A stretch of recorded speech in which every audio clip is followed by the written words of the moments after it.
इकडल्या साईडने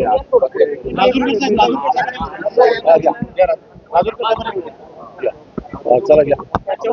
ताईंचं दर्शन घेतलंय नवीन वर्षाच्या सुरुवातीला आज अधिवेशनही होतंय. काय मंत्र आज भाजपच्या कार्यकर्त्यांना दिला असं आहे की आज महाराष्ट्राचं भाजपचं अतिशय महत्वाचं राज्यस्तरावरचं अधिवेशन आहे. 15-20 हजारच्या आसपास सर्व प्रतिनिधी जे भाजप जे झालेले आहेत ते या कार्यक्रमात उपस्थित आहेत. राष्ट्रीय नेतृत्वापासून राज्यातलं पूर्ण नेतृत्व आज या ठिकाणी मुख्यमंत्री सहित प्रदेशाध्यक्ष आणि राष्ट्रीय अध्यक्ष आणि बाकी प्रमुख लोक सर्व अमित शहा साहेब येणार आहेत. त्यामुळे एकंदरीत भाजपचं मिळालं प्रचंड यश.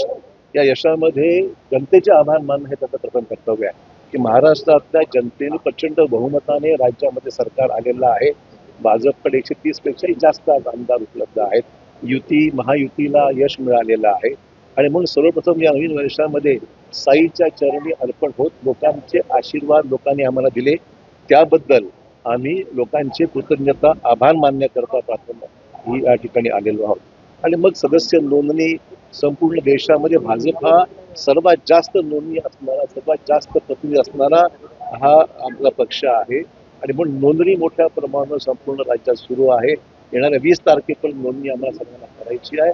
सर्व कार्यकर्ते मोठ्या प्रमाणात कामाला लागलेत. संघटनात्मक निवडणुका आहेत. कार्याध्यक्षांची निवड कालच रवींद्र चव्हाण यांची झालेली आहे. आगामी काळामध्ये कदाचित नवीन प्रदेशाध्यक्ष सुद्धा मिळण्याची शक्यता आहे आणि राष्ट्रीय स्तरापासून राज्य स्तरापर्यंत जिल्हा स्तरापर्यंत संघटनात्मक मोठे फेरबदल अपेक्षित आहे.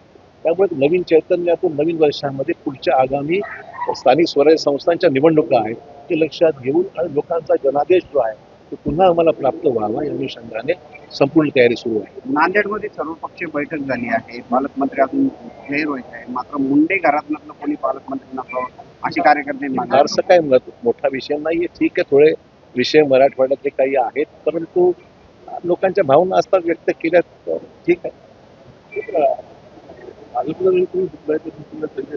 की मुंबई ते नागपूरपर्यंत